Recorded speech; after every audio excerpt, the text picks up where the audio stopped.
developed an urge to hear his message, which in itself is virtuous when properly heard and chanted. Nasta Preshu Avidreshu Nityam Bhagavat Sevaya Bhagavatitamashloke Bhaktir Bhavati Naishtiki. By regular attendance or hearing classes on Srimad Bhagavatam and by rendering service unto the pure devotees, all that is troublesome within the heart becomes completely destroyed, almost to nothing.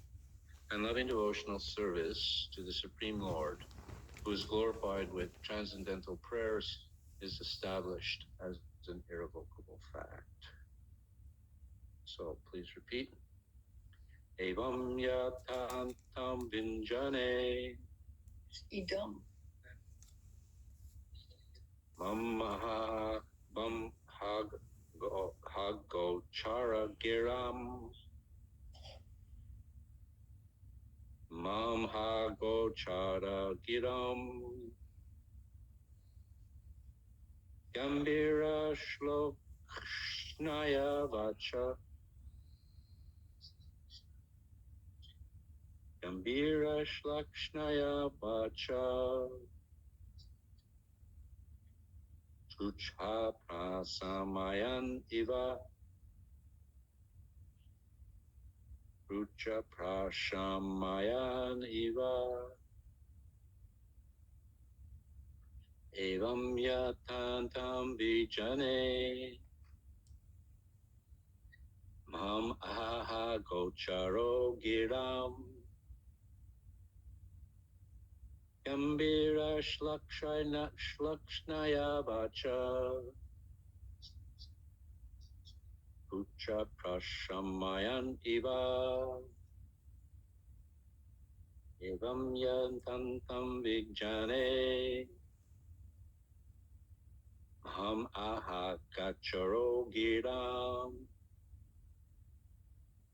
Gambira Shlakshnaya Vacha Pucha Prashnaya Niva.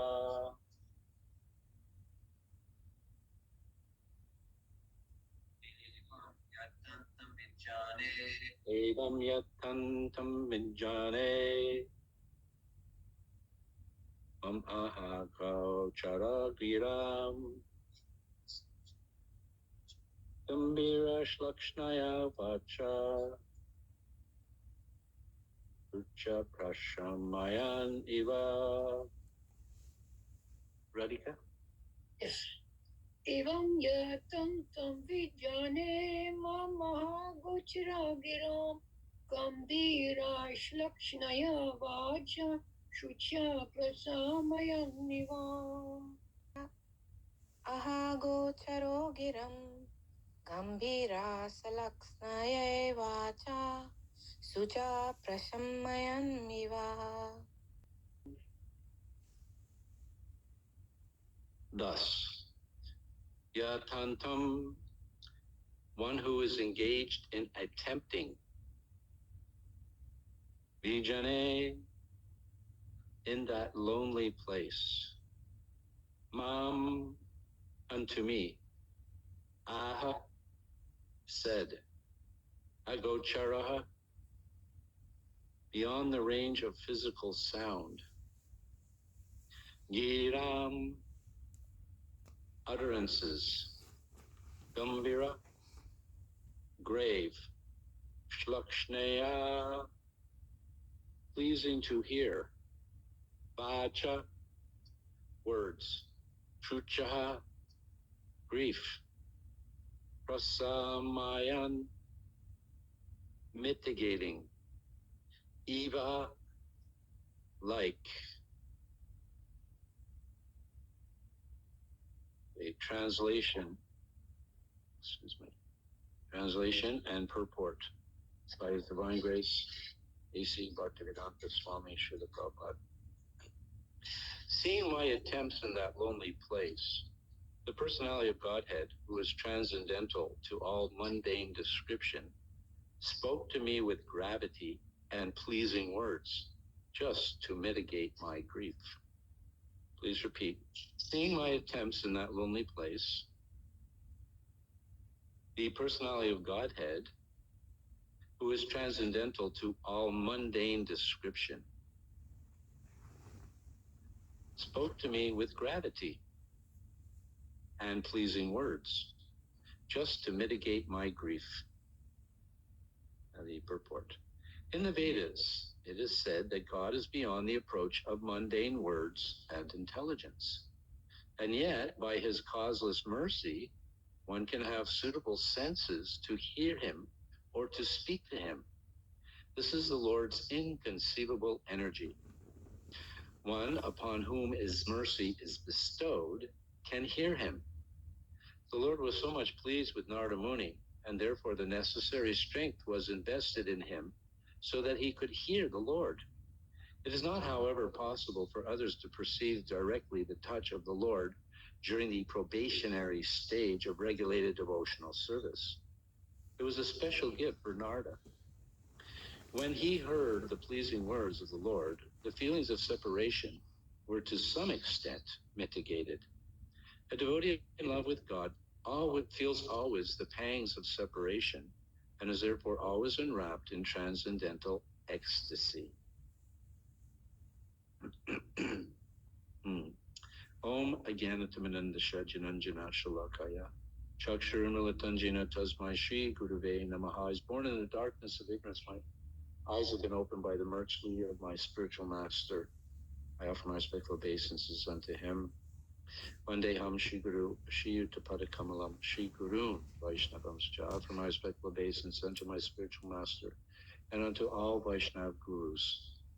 Shri Rupam Sagrajatam Sahagana Raghunatam Vitam Tam Sajivam. Offer my obeisances unto Rupa Goswami, his older brother Sanatan, and unto the others, including Raghunath Das and Jiva Goswami. Sadvaitam Savadutam Origina Sahitam Krishna Chaitanya Devam. Offer my obeisances unto Advaita Acharya, the Avaduta Nityananda, and to Sri Krishna Chaitanya. Shri Radha Krishna Padan Saha Lalita Shri Vishakam Vitanscha. Offer my respectful obeisances unto Radha and Krishna and the gopis headed by Lalita and Vishaka. I especially offer my obeisances to His Divine Grace A.C. Bhaktivedanta Swami Srila Prabhupada, who was very dear to Lord Krishna, having taken shelter at his lotus seat in this world. My obeisances unto him, the servant of Srila Bhakti Siddhanta Saraswati, who has kindly come to spread the message of Lord Chaitanya Mahaprabhu throughout the Western worlds, which is filled with voidism and impersonalism. I offer my respectful obeisances unto all the devotees of the Lord, again and again. Just like the desire tree, they can fulfill the desires of everyone, and they're full of compassion for the fallen conditioned souls. Offer my obeisances unto Panchatattva, Shri Chaitanya Mahaprabhu, Shri Nityananda, Shri Advaita Gadadhar Shivas, and all others in the line of Lord Chaitanya. Hare Krishna, Krishna Krishna, Hare Hare, Hare Rama, Rama Rama, Hare Hare. Evam yatam tam vichane, mam aha kochara tiram, gambira shlokshnaya vacha, shucha prasmayan niva. See my attempts in that lonely place. The personality of Godhead, who is transcendental to all mundane description, spoke to me with gravity and pleasing words, just to mitigate my grief. So once again, Narada Muni explaining to Vyasadeva his situation, how he came to Krishna consciousness. You could say what his credibility is. Someone should have some credibility if they're going to speak. Looks like the battery's about to give out on this. Some credibility if they're going to speak something transcendental or speak anything mundane, or what to speak of something spiritual and transcendental. There has to be some credibility. So upon the inquiry of Vyasadeva,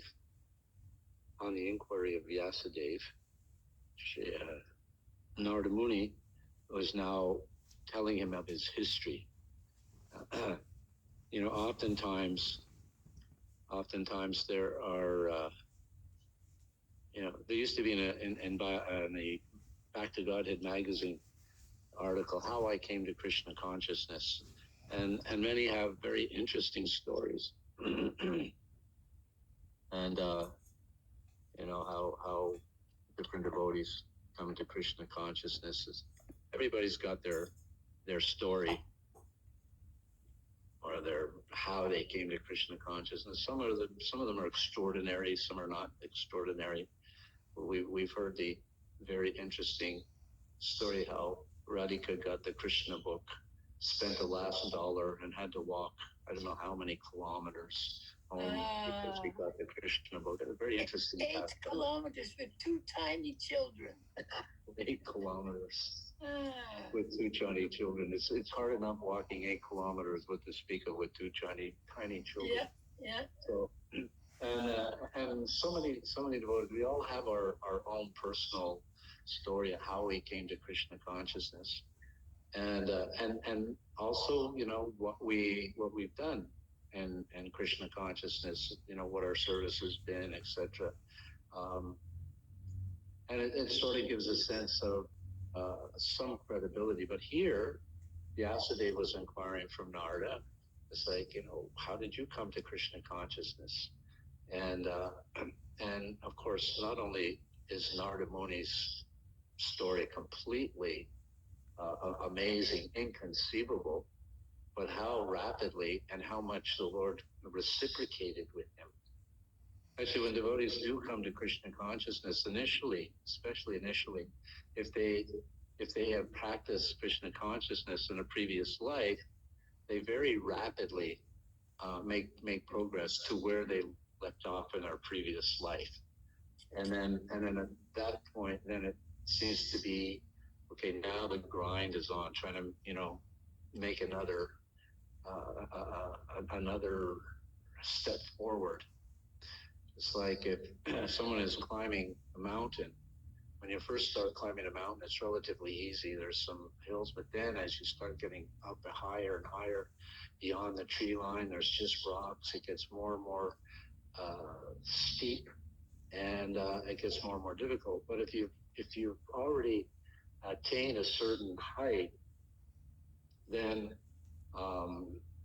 the next life, the next time, you very quickly come up to that point, and then from there it can be somewhat of a more of a challenge.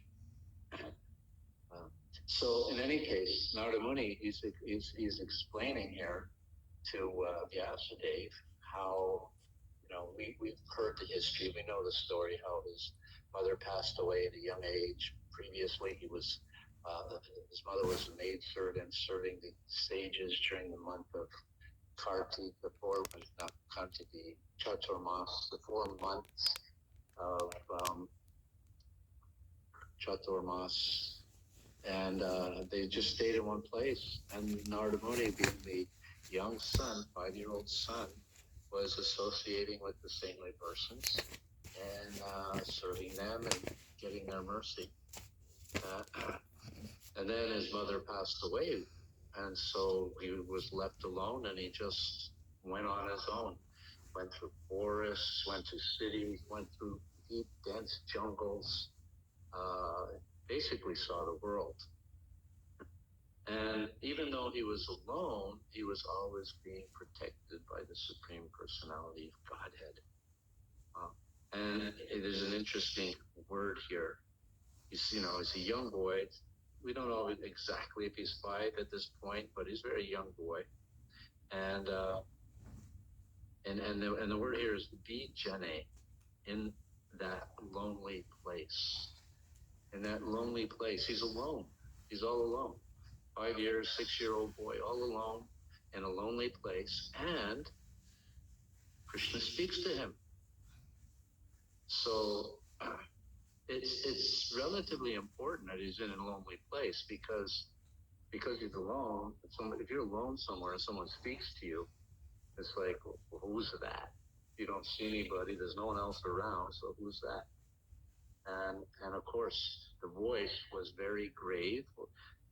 What is it? It says gravity was spoken with pleasing words and gravity. When someone speaks with gravity, and especially with pleasing words, it has a tendency to really penetrate. So if we were in such a situation, the first thing would think is, oh, am I hearing things? Oh, is my mind playing tricks on me? Is there someone else speaking? But with Krishna, with Narada Muni, it was very evident that no one else was around. His mind was clear, and actually the Lord was speaking to him, because the Lord appeared to him, and then the Lord disappeared. And when one has the opportunity to have that taste of the Lord appearing and then losing it, then we develop a sense of we're feeling separation. And Narada Muni was feeling so much intense separation that the Lord, out of his kindness, appeared to him again. And it was very apparent with Narada Muni that his appearance was very obvious, very, very obvious to Narada Muni. But each and every devotee, we all have that same experience, of course, to a much lesser degree. We come to Krishna consciousness, and Krishna appears. We feel a sense of upliftment. We feel a sense of satisfaction. We feel a sense of happiness. We feel a sense of joy, and that may be there for some time, and then all of a sudden we don't have that same experience. The same experience is no longer there. It's like Krishna appears and then he disappears. And then we feel a sense of loss. But just as Narada Muni, he was persistent. If we're persistent, then Krishna appears. He appears again. We get another taste. We get a little bit of a ruchi. This keeps us going. Otherwise, we wouldn't continue on the path of going forward if we didn't get that taste. We didn't get that, the little perks. Krishna, from time to time, gives us perks.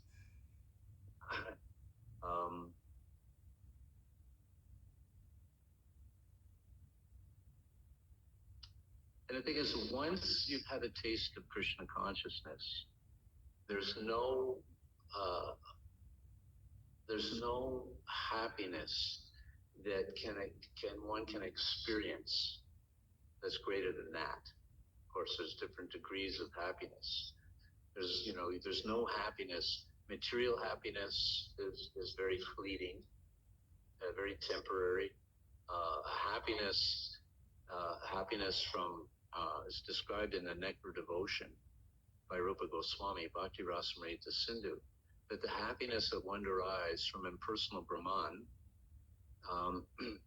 is compared to a whole ocean of happiness that one experiences in impersonal Brahman. Doesn't compare to one drop of happiness that one experiences in pure devotional service. So once we've had a taste of Krishna consciousness, then there's no other taste, no other feeling that we can experience. Once we've had, and sometimes devotees, they, for whatever reason, they appear to give up their Krishna consciousness, perhaps by offenses made, perhaps for whatever reason. We're not going to get into too much analyzing of how or why one devotee gives up Krishna consciousness. Usually it's due to committing 10 offenses, and the worst offense, of course, is Well, the worst offense is the seventh offense, to commit sins on the strength of chanting the holy name. Still engaging in sinful activity and trying to justify it by chanting Hare Krishna. That's considered the worst offense. But the most dangerous offense is the offense to the devotees, Vaishnava Aparad, the mad elephant offense. And if we commit these offenses, then we lose the taste of Krishna consciousness. Krishna, departs from us, and we lose the taste. We have a tendency to give up Krishna consciousness. But despite that, we never forget the satisfaction and the joy that we've experienced engaging in devotional service. And we see so many times how devotees have seemingly given up Krishna consciousness, but then they again reunite, again come back. With Ramananda Roy and Lord Chaitanya having a conversation, Lord Chaitanya was in the role of a student. Ramananda Roy was in the role of a teacher. Ramananda Roy is a very elevated Vaishnava. Lord Chaitanya and Ramananda Roy, they met on the banks of the Padma River, I believe, which is in a territory of which is now Chennai, South India, on the east coast. And Ramananda Roy was a governor. Lord Chaitanya was a sannyasi. When Ramananda Roy and Lord Chaitanya, they met, immediately there was an immediate attraction. Now, Ramananda Roy was coming along in a cavalcade. He was on a palanquin with palanquin carriers. There were musicians, there were brahmanas reciting wonderful Bhagavatam verses or different verses. And he comes to the shore of the Padma River, and there's Lord Chaitanya sitting there, and they see each other. Immediately, Ramananda Roy gets off his palanquin, meets Lord Chaitanya, and embraces, and they embrace each other, and they start to feel intense feelings of ecstasy by associating with each other. We learn the reason is Lord Chaitanya, of course, is Krishna and Radha, and Ramananda Roy is a combination of Arjuna and I believe Vishaka, one of the gopis. So the relationships are multifold in Krishna Lila. Radha and Vishaka, Krishna and Vishaka, Radha, Krishna and Arjuna, etc. So anyway, when they were embracing and displaying these ecstatic symptoms, all of a sudden they realized that, these brahmanas, they're looking at us, and the brahmanas are wondering, how is it that this governor is being embraced by a sannyasi? That's completely inappropriate. So they, Lord Chaitanya and Ramananda Roy, they broke their embrace, cooled down their ecstatic moments, and made an arrangement to meet later in solitude, in a solitary place, and discuss Krishna Katha. So in the course of that, we can see Ramananda Roy is very elevated. And Lord Chaitanya is acting as a student, and he's asking questions. Ramananda Roy is answering the questions. When Lord Chaitanya asks a question, Ramananda Roy says that you're the puppet master, I'm just the puppet, and you're making me speak, you're making me give the answers. So one of the questions was by Lord Chaitanya, what's the most painful thing? And Ramananda Roy, the most painful thing is to be outside the association of Vaishnavas or devotees. And it can be the most painful thing. And when one feels some pain, oftentimes there's a sense of trying to justify the reason for being outside the association. And then what happens, you increase your offenses against the holy name, against the devotees, etc., which just takes one further and further away. But it's very, very painful. Once you've had the association of devotees, it's very, very painful.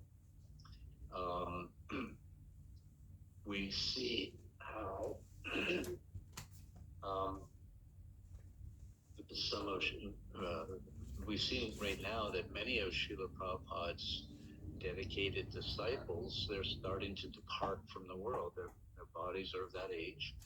And in many cases, they are expressing that they want to go and be back with Srila Prabhupada. They're feeling that pain of separation from Srila Prabhupada. And therefore they're desiring to go back to be with Srila Prabhupada. So in the same way, here Narada Muni, he's feeling the pain of separation from Krishna because Krishna appeared to him and now Krishna is not there. So, but because of Narada Muni's, you could say, benediction from Krishna, he was benedicted by Krishna. Therefore, Krishna again appeared to him to alleviate his pangs of separation. And if one is sincere devotee, then Srila Prabhupada said we should feel confident that Krishna will be there, that Krishna will take care of us. Narada Muni was not wandering all over. He was not at all worried one way or another. Now one could say, well, he's only 5 years old. So being 5 years old, he'd be very naive. So therefore he wouldn't be worried.